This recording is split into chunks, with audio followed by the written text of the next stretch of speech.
Hello, hello, and welcome to Mouthy the Podcast, where I, your host, Thea Touchton, decide is children's media really for children? Today, I have back yet again Luke Scorcio. Hey, that's me. I'm back. Yeah, he's my boyfriend, so it feels like he never leaves, even though we do live separately. I'm a modern woman.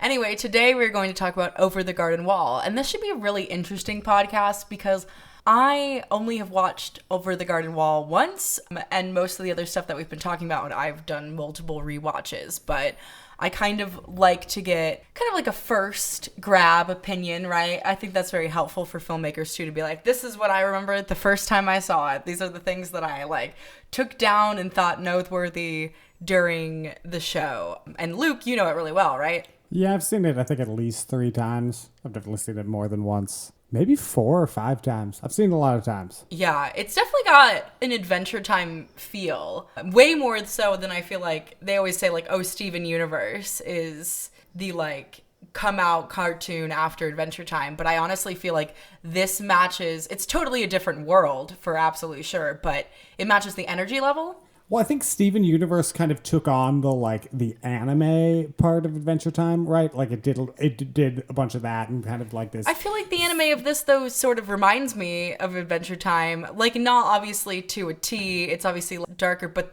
in terms of like facial expressions. Yeah, I mean like anime, like the anime aspect of it, you know? Yes, like absolutely. Steven Universe is like an anime. Right, in that there's aspects of Adventure Time that are like an anime. I feel like this is also like an anime, though. There's so many different kinds of anime. I feel like this one is more like the Japanese anime that I was more attracted to, where it's very like kind of prim and proper. I mean, obviously It's not as like detailed as those are, but the time period very much so. I feel like there's a lot of animes that take place. Mostly, I guess what I'm thinking of is more of a video game too, because there's this video game where you farm and it's called Harvest Moon, and it really brings up those vibes because it's very foresty. And yeah, I can see that. Yeah. So the guy, the woodsman, he's so creepy to me. Oh, yeah, he's and me out. I feel like, and you didn't like him, right? I didn't like him at all. Yeah, I never came around to his plight. I don't really understand, and we'll get to it at the end because obviously spoilers, sorry, but if don't listen to a review before you watch the movie. This is a critical review. But anyway, yeah, I don't even understand the bit with his daughter or anything. You'll have to explain as we go on, but I'm just prefacing. I don't remember how it went. I know there was something tied to, I don't understand why he was really there, especially because there was already like, there's a darker villain, and he's kind of like the villain lackey, right? Or yeah, I mean, unwillingly, but yes, he's kind of been forced into this role by the main villain, which is the Beast. Mm-hmm. And the Beast is pretty evil. Not to be confused with Beauty and the Beast, who also has another Beast. This is a different Beast, I believe. Beast. Yep. Yeah, I didn't see any like talking silverware or anything, so. Yeah, definitely this show is a different beast. Oh my goodness. I always loved he leaves like a trail of candy, right? Reminiscent of Hansel and Gretel, which I also think is the same time period. I thought that was interesting. Well, it's a lot of, there are a lot of nods to other fairy tales. It feels very like in that like kind of grim fairy tales type thing where it is dark. Like this is like, I don't know if it's for kids. Like it's not, I don't think that there's anything in it which is objectionable. There's nothing in it that I would say a child can't watch this. But it feels like it's made for adults. I think this works for kids. I think it's definitely family friendly. Is everything like puppies and roses and it's a Barbie world, right? No, but I think there's definitely worse kids things that I have watched that have been labeled for kids. I do think this was more for maybe a older demographic, not so much like 5 or 4 like I think you can like Adventure Time at. I feel like this was more 11, 12, preteen and up. Yeah. Yeah.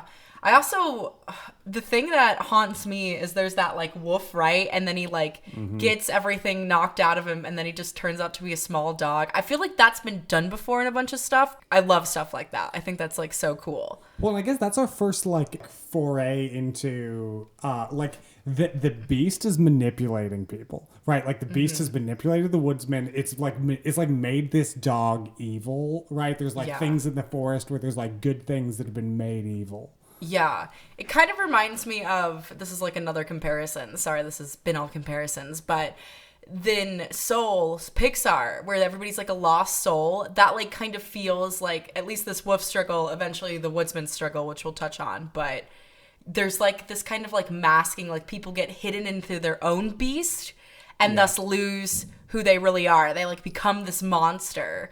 And it's like not a metaphor that's not very explored in the show, right? It's like almost like a B plot underneath the silliness of the adventures. Mm-hmm. What are the adventures' names again? I'm so bad at names. I'm so sorry. Wurt and Greg. Wurt and Greg. Greg's the one with the little teacup head, right? Wurt is the older one with the Wurt is the older one. Yeah, I meant the one. Greg is but he's got something on his head, right? Yeah, he's got like a kettle, right, or a pot or something. What do you say? Yeah, I think it's a tea kettle because he was an elephant. Yes. We find out later on that that's his costume was an elephant. And that's the trunk. Genius. I definitely like. What is it? It's Greg. Oh my god, I'm so bad at names. Greg and Wurt. Yeah, Greg Wurt is the older one. I don't like him as much. He warms towards me in the end. I understand his struggle. Obviously, his younger brother is the treat. Yeah, everyone loves Greg. He's so funny, super charming. He's just like adorable. The Milo character to the Marcy for sure. And Wurt is very like analytical and like second guesses himself and is super critical and is super insecure. And Greg is in that just like he's the little brother, right? He's just going along and goofing off, right? He's not taking anything that seriously. He's like following his intuition because he hasn't learned your intuition. Exactly. I'm sure he listens to Jewel all the time. Yes, especially that song on repeat. Yeah. I love to when we meet Beatrice and she's basically like, oh, you helped me, so now I owe you a favor forever. And that's like, I wish people were more like that. I feel like now it's like, you helped me. Okay, cool. I'll never talk to you again. And I will not recite your name in my Oscar speech. Do you want me to owe you a favor forever? Is that what's going on? No, I feel like, but that's how I feel when I like am helped. I'm like, oh, now I owe you until my debt is served, right? Yeah, and there is a weird thing that happens with that where like a lot of times you don't want to or like sometimes somebody helps you and you're like, oh great, why did you do that? Now I have to help you, right? There's times that it's wonderful and great, and there's times when it like someone just like does something, I feel like maybe like a work thing or something, or someone like, and you're like, now I owe you and you are not a person I want to owe.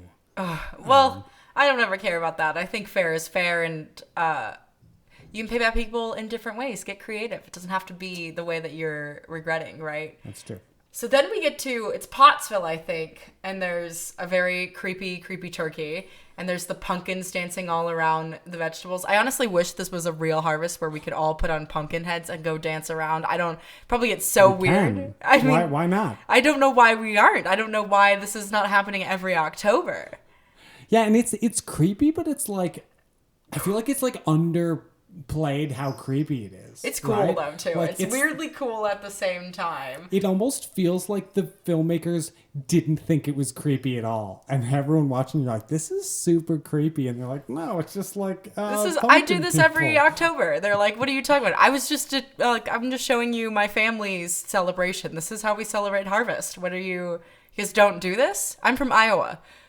Do you think it would be creepy? Do you think it's creepier for a kid watching it or an adult watching it?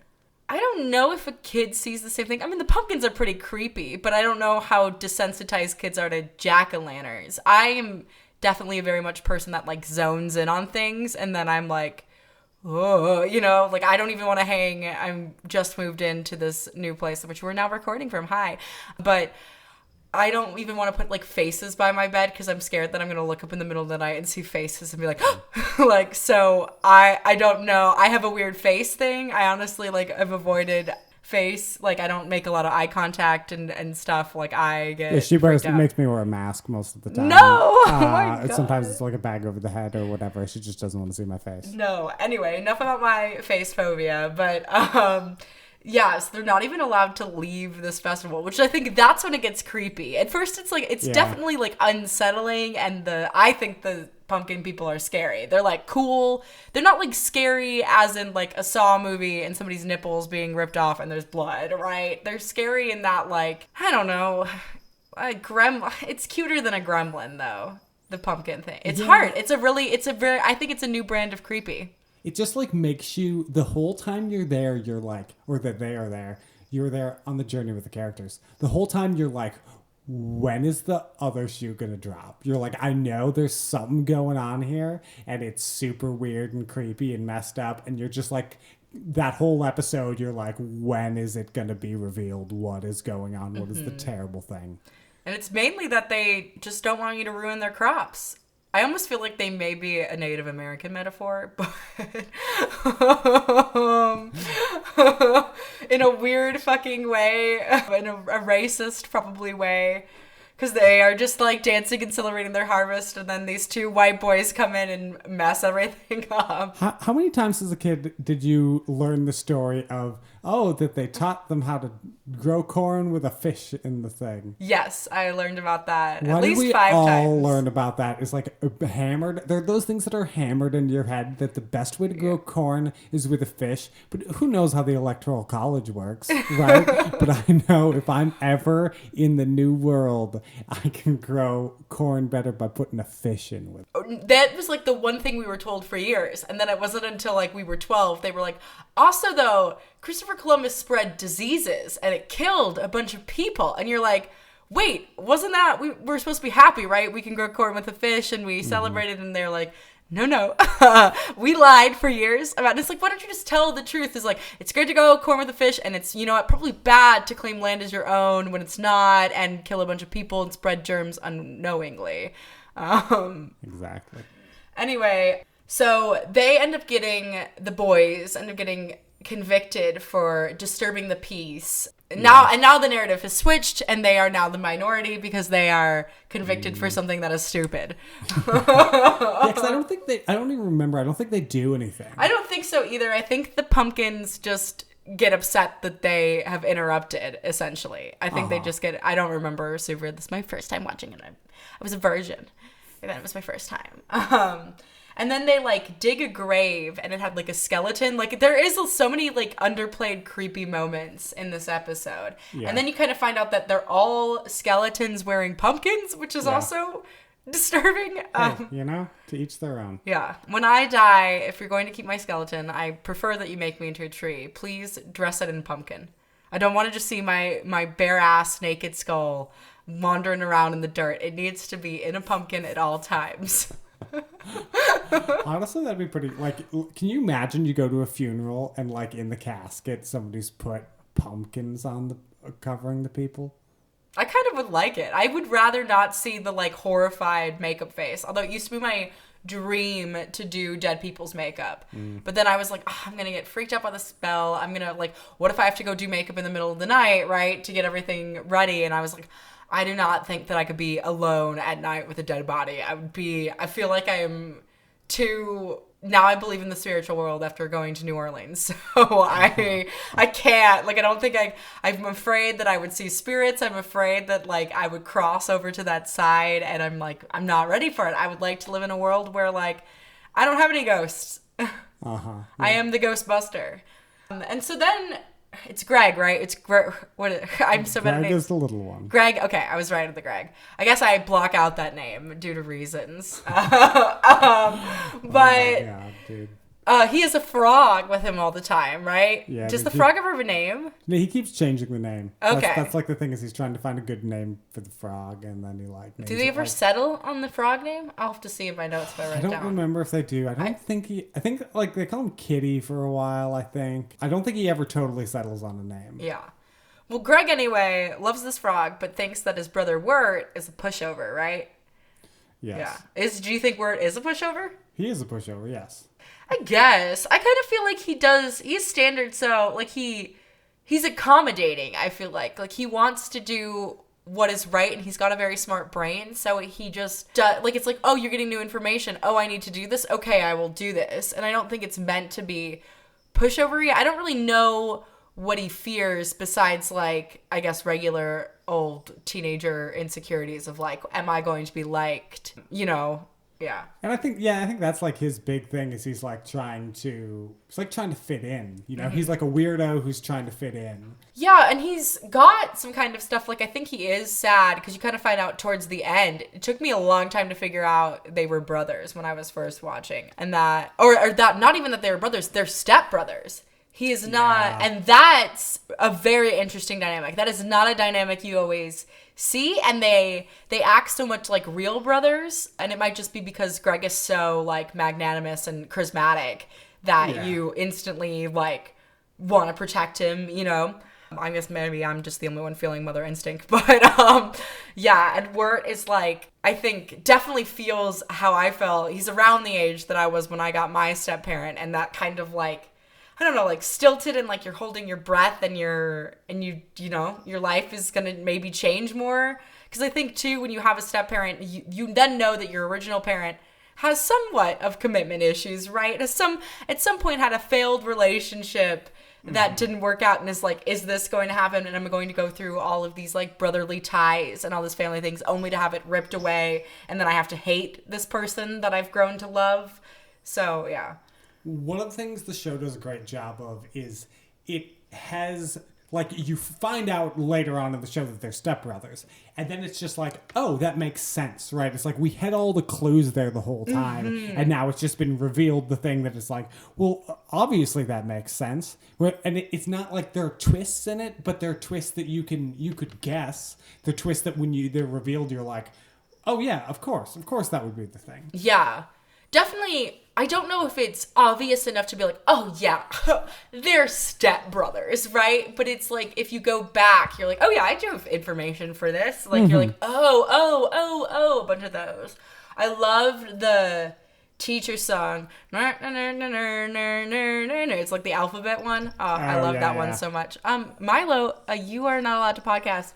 Yeah. You did not see Over the Garden Wall. Please do not mess with the settings on the mixer, but you can come and snuggle if it'll stop you jingling your bell. If you've heard a bell jingling the entire time, it's been Milo just walking back and forth trying to be as jingly as possible. And here's the thing about Milo, you guys. I love Milo. Milo is sometimes my favorite cat because Marcy has been so terrible. Although Milo's having a really rough 2021. He's not doing a great start. But Milo had his big break. He's trying to get on this podcast to be famous, right? I got him an audition for this cat food brand.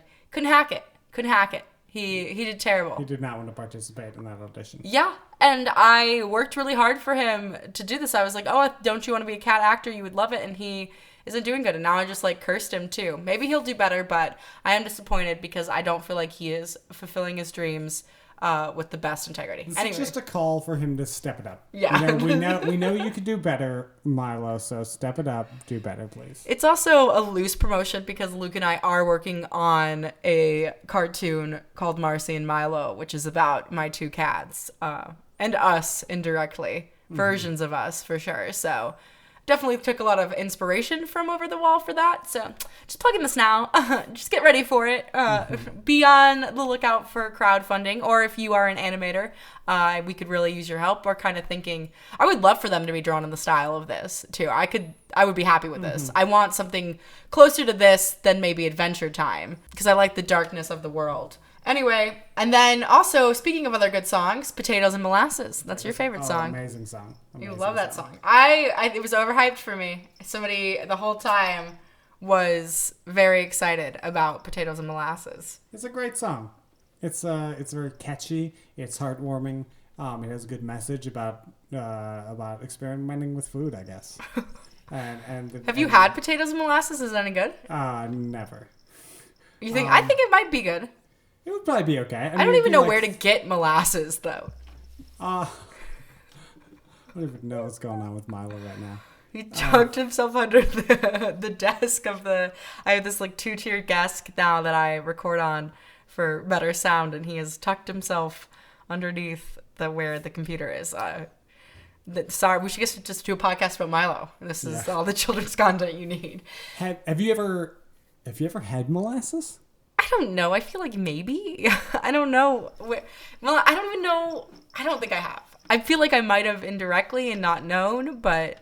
I definitely, like, that was the thing that my mom, like, always... I feel like I always had it around and would, like, use it in recipes. Yeah, that's how I feel. I feel like I've seen my own mother with a molasses bottle, but I don't ever remember eating the molasses. I don't remember what molasses tastes like. I don't know why she had it. It's just sweet. It's like a sweet. Is it a sweetener? Is it like agave? It is.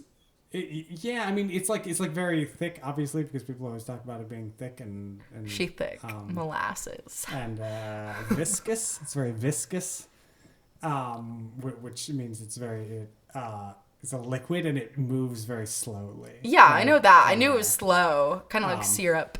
Yeah, but it's just like a syrup, and I don't remember ever doing anything with it. It's very old-timey, though. So it definitely fits this kind of vibe. It's like not...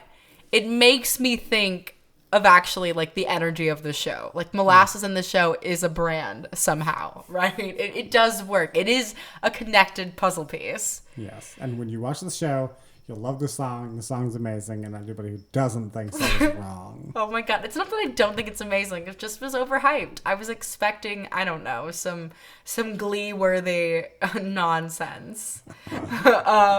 Also, there's like a scary gorilla. There are so many scary gorillas in children's media. I'm also terrified of monkeys. Because I'm terrified of people. Almost. Even like a cute little like marmoset? No, the cute sweater monkeys I can do. It's apes, orangutans honestly kind of get me. Anything that has similar hands to me, I'm like, no, I don't know why. I just am like afraid that we will have to date monkeys one day to keep our species up. I don't know. I'm really worried about a lot of random bullshit, as you can tell. And then you find out that the teacher's guy who she was singing about is the guy in the gorilla suit. I feel like this is a SpongeBob episode, too. You wouldn't know SpongeBob, obviously. But, not like you do. Yeah, not like I do. Inside joke. Sorry, guys. But there's like this one episode where there's like a gorilla and he like goes on a horse, and the whole like summary of that is like, they're on to us. And I feel like this show was the answer to that SpongeBob episode I didn't know I needed. And then no bluebirds are allowed in this one tavern they go to, which is a very odd tavern rule, I would say. Yeah, I don't remember if that ever... I don't think that's ever rationalized, is it? No, there's no bluebirds around. Is it supposed to be like racism, like no blacks, no Hispanics? Guess no so. Deaf, no service animals allowed. Right? I don't remember. Do they tell her that, or does she tell them? I think they tell her. They tell her because she wants to keep them due to her ulterior motive, which we'll get to in a little bit. Yeah, because they say that they're like, what, bluebirds bring joy, but they assume that bluebirds curse. That's what I think it is. It's that they're like the symbol of a curse, which is funny because I don't think in our world, right, bluebirds are like a symbol of hope and happiness, right? It's zippity-doo-dah, zippity-ay. Yeah, that's how. One funny story that my aunt always tells me about one of her friends, he has like a mentally handicapped sister, and she loves like the bluebirds from Cinderella, and so to get him to like make her happy, he got tattoos of bluebirds, and then he like looked at his chest and he was like, I look queer, right? And it was like great. It's a really funny story of like, oh, I got these tattoos, and they're like they're affecting his straight guy energy, I guess. One of the things I love in the tavern, because the tavern is like everyone's got a role. That's the whole thing, right? It's like, I'm the tailor, I'm the baker, I'm the whatever, and it's like, and then they're like, what are you? And he's like, I'm just me. And they're like, and everyone is trying to like put a label on them, and like, what are you? But what is your role? And that's like a thing that happens to all of us in our lives. Yeah, because I think we're like going around, and then people are like, but what are you? And it's like, well, especially as an actor. Yeah, especially as an actor. I think that it's like, what's your type? What's your brand? What can you do? Boil down your sentence. Like, because this is an age of publicity. It's all about what can you do for somebody. It's so hard for me. I think a lot of creative people struggle to just summarize yourself in one word, right? Mine is multitudes then. Fuck you. I think here is when I thought the woodsman was the beast for a really long time. And I mean, that's like kind of what occurs-ish. I can't tell. I don't know. Would you say that the beast is a separate entity? They feel like a weird conjoined pair. Well, the beast is manipulating the woodsman. They're like, it's he is kind of doing... So the beast came before the woodsman, you would say. Yes, like he existed, and then the woodsman got pulled into his kind of undertow. Yes. Then there's the one with the really rich guy. I loved this episode. I wanted to live in this guy's mansion. I wanted to just exist in this world. Voiced by John Cleese, I believe. Oh. If I'm remembering correctly. He's the old, this crazy old dude. Doesn't he, like, love Greg right away, too? And he, like... I can't remember the deal with that episode. He, like, thinks... They've, like, convinced him that they're his nephews. Yeah, his nephews. Yeah. Yeah, and so that just to, like, get into the house. I wonder if that works. I doubt it does. I feel like you... I mean, definitely, I think in the past, you probably could. Well, I think, too, with some people who are rich and their houses run by, like, maids and stuff, right? You could be like, oh, I'm the cousin, right? Mm-hmm. I mean, I'm sure now they would have probably prepped you for security, but I wonder how many people lie and say, oh, no, I'm related to this person. Yeah, I mean, I assume that happens all the time. Yeah. And then the rich guy's dude is that he's afraid of madness, right? He's afraid of going mad, but he is, like, kind of crazy. Yeah, he thinks he's going mad. Literally me. And then we learn that Beatrice, the bluebird, she used to be human. She, like, threw a rock at a witch, right? She threw a rock at a witch, and then they cursed their whole family as bluebirds, which also, like, don't throw rocks at people, first of all. If that's the true. One thing we can impart from this podcast today, I would not recommend throwing rocks at anybody. Yeah, each episode is... It does such a great job of... Each episode is like a mini fairy tale. Yeah. Right? And they're like... So they kind of like...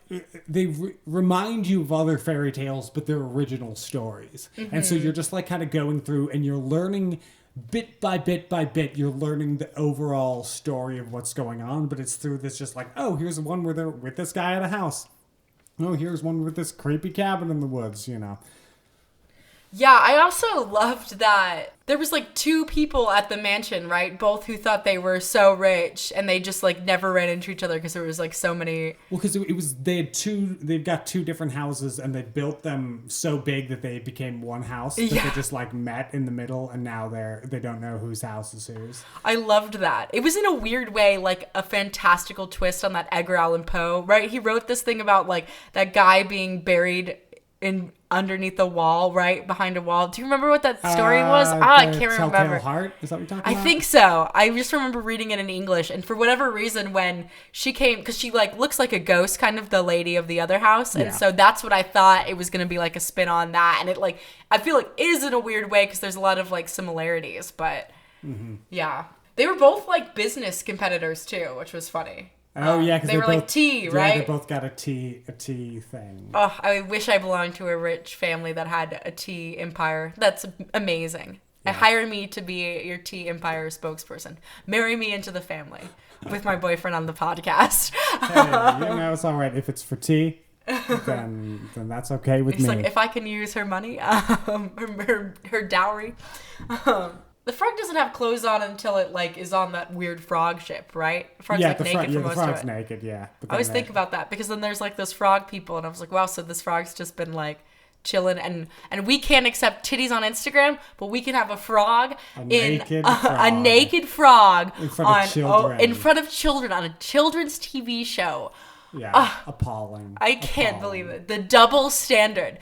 Women don't even get the same rights as frogs. True. Think about that. Yeah. Wow. Think about that. Well, but if it was a female frog, would we be even having this conversation? You know, right? Because he gets to have his little frog dick out there to see. But you know, like nobody wants to see those frog titties. Yeah, or frog vajayjays.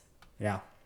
Oh man, and do frogs have? I don't know how amphibians' genitalia works. I just want to go out there and put that out there that I do not have a lot of knowledge. I know they lay eggs. Similar, humans also have eggs. Everybody seems to have an egg at one point. Everybody's got an egg. Eggs are vital, I suppose. I don't know if frogs get periods. These are very good questions. I'm going to Google this and type all the answers in the comments because I would love to know, and I'm not going to remember to Google by the end of this podcast. But yeah. Frog genitalia. What's it about and how's the process? What is frog sperm? Because like tadpoles it's got to be a different reproductive system because they like are in their egg more. Humans have sperm that are like little tadpoles, but frog sperm is like little humans. They're like swimming. I'm scared. They're just like, and it's like, we've come from amphibians. Like, I have like little webbed fingers. So we apparently, if evolution is true, sorry, my Christian family. Well, first fish, I guess, but like amphibians is a part of the evolutionary process to us, supposedly. Something, I don't know. Sure. I hated science sometimes. I hated chemistry more so, and because I was so religious, I couldn't think about stuff like evolution. Then Adelaide, she's the scary witch, right? Or like the decoy scary witch, or is she Bluebird's scary witch? Adelaide is what they're always trying to go to, right? Yeah. Adelaide. Okay. Yep, yeah. Adelaide. Sorry to clarify, because that's the witch that is scary still too, yes. but ruined the family. Yeah, she kind of understand why you threw a rock at her, honestly, Beatrice. But but also, don't throw rocks at scary witches who are super powerful. Yeah, that's like not really smart. It's not great. It's not smart to do that. It's not great, but she is frightening. And maybe the rock was like an accident, like maybe it just like kind of leaped out of her hand in shock. She's a very frightening witch. Not to judge people and ugly shame people, but yeah. So basically, now we find out the twist hook, which honestly felt like a little knife in my stomach, that Beatrice was going to betray Wurt and Greg. Yeah. I hated that. Don't do that.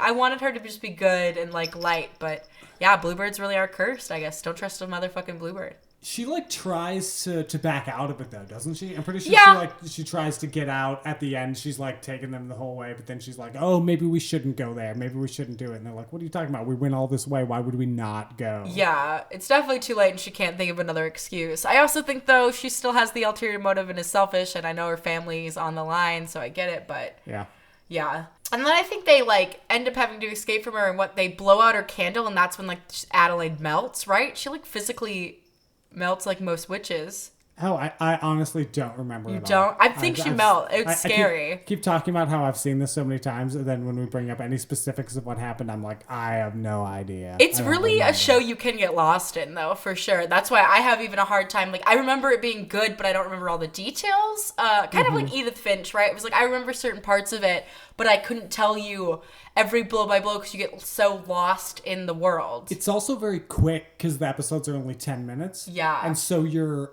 like, and each episode is a mini story. So you're like, it's not like if you're watching, I don't know, right, if you're watching like The Sopranos, it's like you're getting these characters over and over in these story arcs, and they're going to the same places and doing the same things.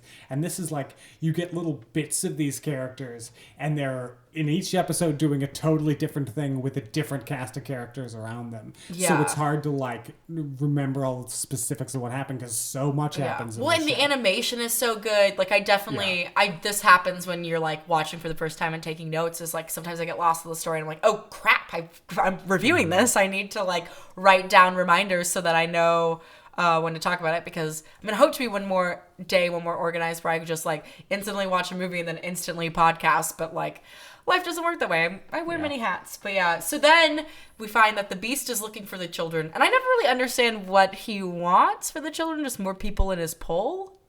Yeah, I think he just wants like souls. I think he's just trying to like, it's just like a classic beast trying to kill people and get their souls. There's a lot of that in children. I guess probably even today. There's a lot of people just trying to get your soul, man. Yeah. And there's like when Greg like goes to the beast willingly to save Wurt. We'll get to that. We'll get to that. That episode is crazy. Then this is the one, honestly, I think this was my favorite episode with the like ringing bell that is like commanding, and there's that like one girl. Creepy. Oh, it's so creepy. Especially because the like master of that one, it's a huge decoy, and she like just looks disgustingly evil. She looks like a rockfish. The things that eat jellyfish, and it's awful. And then you think it's like, there's like no way it's going to be sweet, innocent Laura. Laura's like so kind and nice, and then it's that old plot twist of like Red Riding Hood is the wolf, right? Yeah. Like that's like, and I love those stories. I love the inner monster girl. I don't know why. And it's almost in a weird way like a messy PMS metaphor, I feel like, right? Of like the beast within us, of the like mean, the evil, the Eves.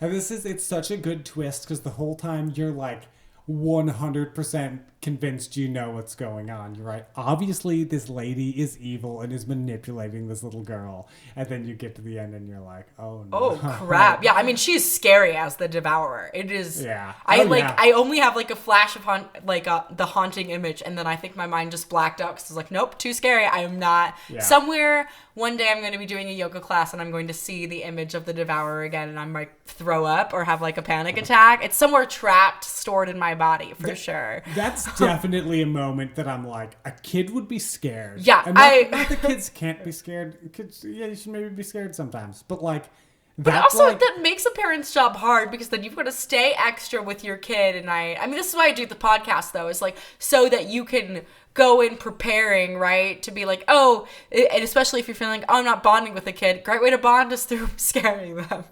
This is awful advice. I'm so sorry. You can be scared together. You can have a snuggle together, you and your terrified child. It's great. If you need them to trust you, nothing better to do than scare you. That's what my family taught me. Make it so they can't trust you because they think you're going to scare them all the time. But they'll have to rely on you anyway because they're so scared. I'm not okay. Yeah, you don't want kids, right? I don't. I'm not having kids. Yeah, okay. So I'm sorry. Good. I would never do this anyway. This is not real advice. This is supposed to be a joke. I like jokes that are terrible to say. Sorry, that's my comedy and my preference of taste. At no time am I ever serious except when I talk about sexual abuse. It's my one passion project. Anyway. So then we have your moment that you were speeding to talk about, where the beast takes Greg by kind of tricking him. And it's hard with that, like, fun dream. I hate stuff like that. They do it terribly in the Wrinkle of Time movie, but I hate that, like, here we're going to dangle the, like, prized world that you want, right? And create all this fun world, but it's not fun, right? It's like a torment level. Oh, I can't. Anything psychological to the mind, like... I get heated and frightened. Mm-hmm. I can't even remember all of that episode because it was just like there's like that weird wind thing, which is also like drawn kind of scary. It's not as scary as like the Devourer, but it's like weird. It's kind of old timey looking, the like gust of wind, right? You know what I'm talking about? Yeah, because he's like thinking of a plan or something, and he goes into this whole he's trying to find the way home. That's what it is. And then there's this whole dream sequence, and then the like north wind comes into his dream. Yeah, and is like destroying everything. Did he go before Wurt fell into the lake or after Wurt fell into the lake? Well, they fell into the lake. That was all before. That's all the prequel stuff. They were in the lake the whole time. Okay, so this is just like a drowning fantasy. It seems like the reality is that they live in a world much like ours, and this fantasy world they hit on is because they're like hallucinating while dying, essentially. Yeah. This is dark, man. It's freaking really dark. Because then we see, well, one other thing I liked about Greg was he's like helping this like old lady give out candy on Halloween, right? That's why he had all the candy at the beginning. Because that was the weird thing. The one thing that I don't know if I love about this episode, the series, is that they like flash back to the moment before they were over the garden wall, right? Or before they like this whole universe. And then we see that like Ward is like, he's literally stalking this girl that he has a crush on. Her name's Sarah, like my sister. Mm-hmm. So I get it. I'm totally hot. Honestly, haven't really met a Sarah who's ugly looking. So this is for all the Sarahs out there. Hello, hotties. Wow. Keep working it. And then Greg this whole time is looking for a frog. Still, his whole life goal, I guess, has been just looking for a frog. I remember things were that simple. I used to go out when my family had like a lake house in Michigan, and I would look for frogs all the time. I remember I got leeches one time looking for frogs. And then there's like a careful way that you're supposed to remove a leech, you know? And they just like took a knife and sliced it up. And I don't think you're supposed to do that. There's like a way that you just do a match, I think. At least for ticks, you like, I think it's you do like a thing where you like light a match and then you put it out and then you stick the hot end onto them, and then it makes them, because they can like leave their like teeth, or they can leave some part of it in you because they're like essentially parasites. Oh, so creepy. I haven't even seen Parasite and I'm not ready.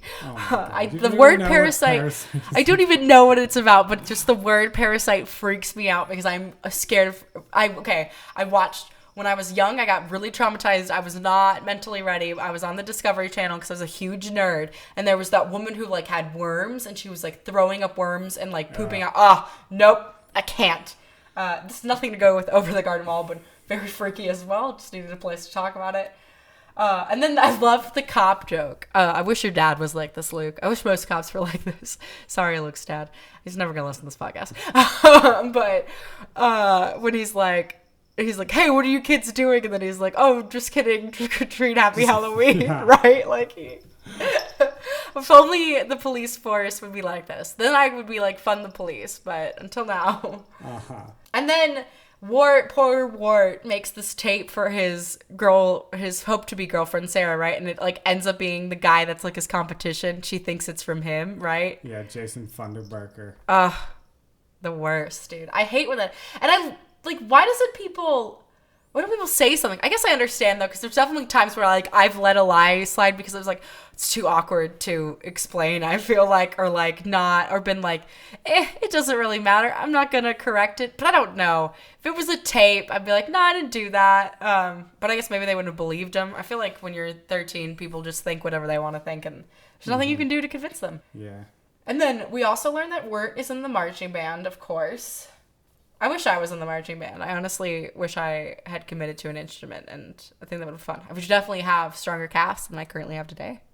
Yeah, I was in the homeschool marching band, but we didn't march. We're just a band. Do you want to plug your SoundCloud? Scorcio Music, SoundCloud.com/Scorcio Music. I think the funniest thing about your band is that I don't think you can make any money on SoundCloud, right? You'd have to we only put them on SoundCloud, I think, after that we were like a band. We had a MySpace page back when we were actually doing band things. Yeah, you got to put it on YouTube, band, to get the money. You got to get 1,000 subscribers, though. It's not how it used to be. I mean, we've been broken up for like... Hey, man, a lot of one-hit wonders. George Michael's had to come back. He was not appreciated during his time, so any music is possible. It's been, like, I don't know, 15 years? I feel like there is no way that you will not re-perform. You will not have a reunion at one point in your lives. You mean because we're brothers and we sometimes see each other? Yeah, I think it's inevitable to happen. I feel like one of your parents is gonna die and you're like, we gotta get the band back together, you guys. Or it's gonna be like Dad's dying wish that we have to play one more song for him at his funeral, and you're like banging on the drums, crying. Oh, man. Anyway, so then they find Beatrice's family in a tree. I think she calls like somebody endearingly China Cup, and it's like cute, but is it racist? I don't remember that. You don't remember that? No, I don't remember China Cup. I wrote China Cup in here, and it sounds too specific for me to make it up. But yeah. Because they're all eating dirt. Because apparently in this world, that's what birds do, is they eat dirt. I mean, essentially they have to get the worm, but you probably eat a little dirt. And then still, Greg is being tricked to like get this comb, and he has to like sit in the cold and wait, and it's like, oh, it's so it's basically sad. Just tricking him to die of being hypothermia. Yeah. And then they want to burn him. I think in the fantasy world, right? They want to like light Greg on fire. Maybe. Who knows? Who watched this show, man? Who knows what's going on? We're just reviewing things, not knowing anything. Oh, man. And then we learned that, like, elderwood trees come from lost souls. So, like, this whole forest is, I guess, people who died, who drowned in this lake. This lake is not... Because the cops are out fucking tricking people on Halloween instead of doing their job and protecting our kids from the rivers and lakes and the enemy that is water that is not in our houses. Destroy all beaches. Destroy. Water is scary. Water is one of those things that's like covering most of the earth, and like we can't do anything with it. It's like we don't even know how deep the ocean is. What? We don't know. We'll never probably know how deep. We don't know. No, we gotta know sometime. I don't think we can know. I don't think we can. It's because of the pressure. As you go deep down, it's more and more things. It's really. But also, they're better and better at like at pressure. You know, at handling pressure. With like tech stuff still, but it's no. Oh my goodness. Anyway, so the woodsman is like crying about needing oil, right? Because he believes that he's keeping this lantern burning because the soul of his daughter is in it. That's what he believes. So he's been like going around and he's like... Every time you turn the lights off, you killed the souls of your ancestors. So just so you know, environmentalist, I'm looking at you. Yeah. You want to save electricity, but you're tearing the families and the homes apart. Yeah, terrible. The left is out of control. Absolutely. Sorry. No, you guys are fine. I mean, some of you anyway. Then Greg stole a rock from the old lady and then like returned it, which was very funny, right? He had like a rock for a while. Well, and that's the thing is he's like, I can't remember. He's like, he has all of this guilt. He thinks that everything like is about the fact that he stole this rock from this lady's garden that he was helping, and it's like, oh, I screwed up so bad, you don't know what I did, and it's just such a minor thing. Yeah, right? I feel like kids are like that though. Like I definitely to this day feel like this, and it's like, that is because I got frustrated and I let my frustration get to me, and I didn't speak in my nice customer service voice. I ruined everything, right? I deserve all the bad things. Like you make one mistake, one error in judgment, and you think like, it's definitely a very Christian mindset too of like, oh, you do bad. Honestly, that's more Hindu than Christian, but Christians have stolen it and adapted it for sure. Of like, if you do bad things are going to come to you, right? If you sin, it's going to be so much worse for you than if you just follow these rules. And I think it's hard, and it's hard to show, I think, in entertainment like this, but like kids... Things are like the end of the world to them. It's not like, I did something wrong and I'm going to be punished, and that's the worst thing that's ever happened to me. And like things feel very important, I think, and things seem like when you're a kid, at least at a certain age, everything feels like the end of the world. It's like, and then you look back and you're like, oh, that was no big deal. Why was I so worried about like I would worry all the time when I was a kid that I would have left my, like when it would rain, I would be like, did I leave toys outside that are going to get ruined by the rain? And I would lie awake at night thinking about going through a mental checklist to see if I brought all the toys in so that they wouldn't get ruined by the rain. And like now looking back, I'm like, what a stupid thing to worry about. I was wasting my time and energy worrying about toys in the rain.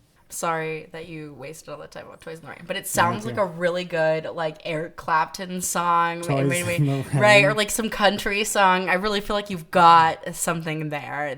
Something is untapped. If I left toys in the rain, in the rain, I would go back out again and rescue toys from the rain. Yeah, we got something here, guys.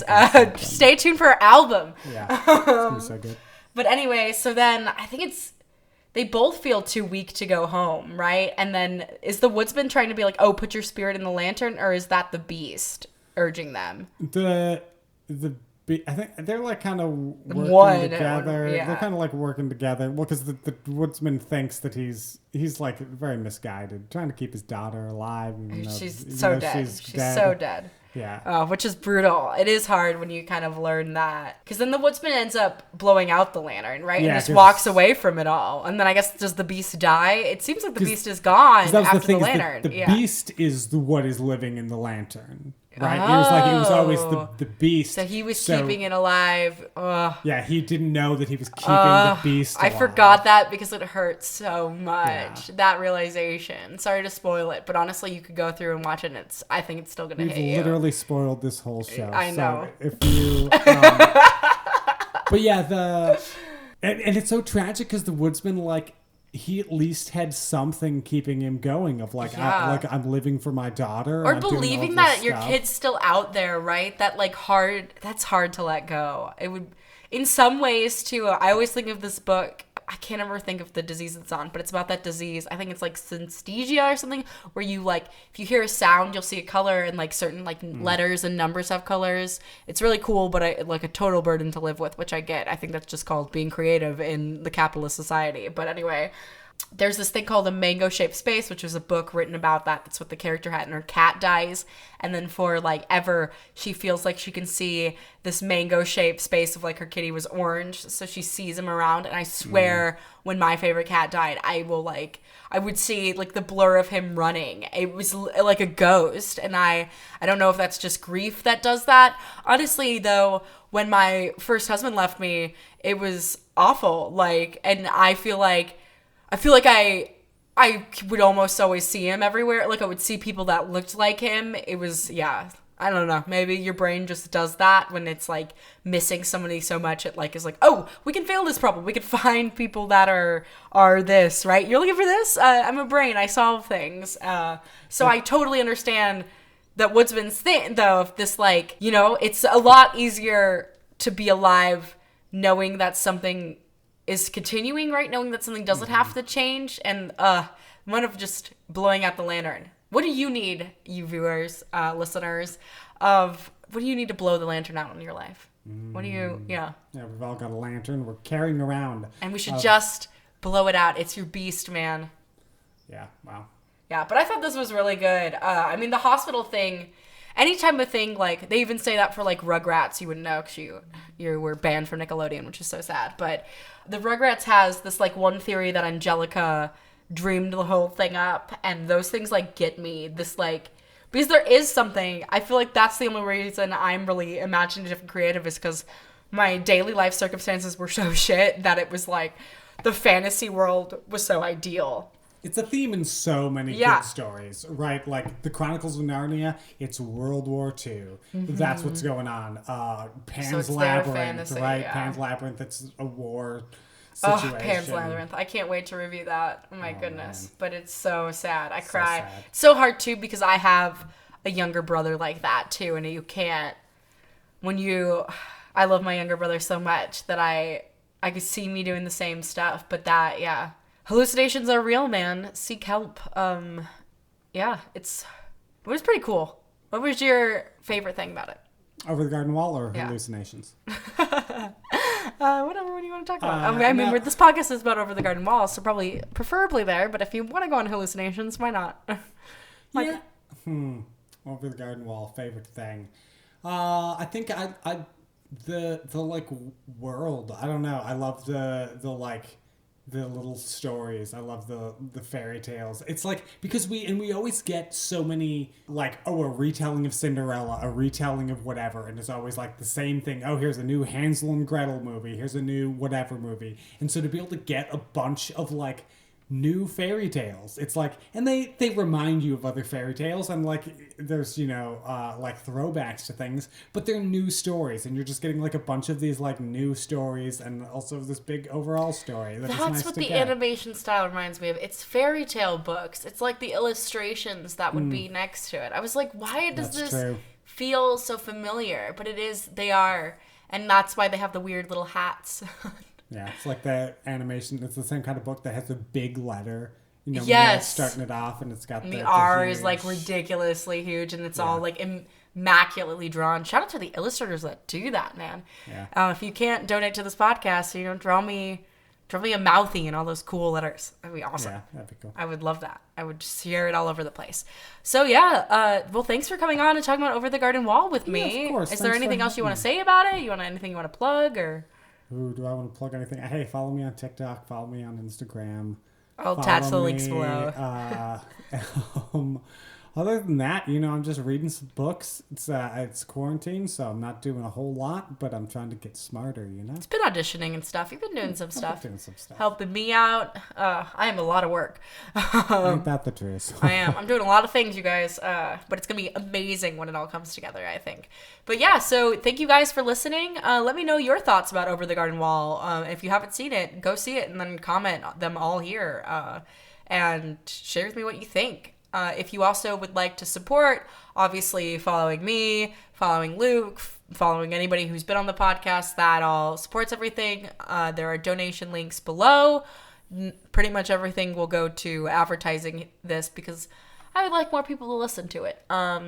We've got a couple of good viewership and stuff, so I appreciate you guys for showing up, and whoever's getting a kick out of it, I hope to make it the best that it can be, and I hope that you're enjoying it. And as you know, I release new episodes on Friday. If you want me to release more, pay me more, please, and I will do it for you.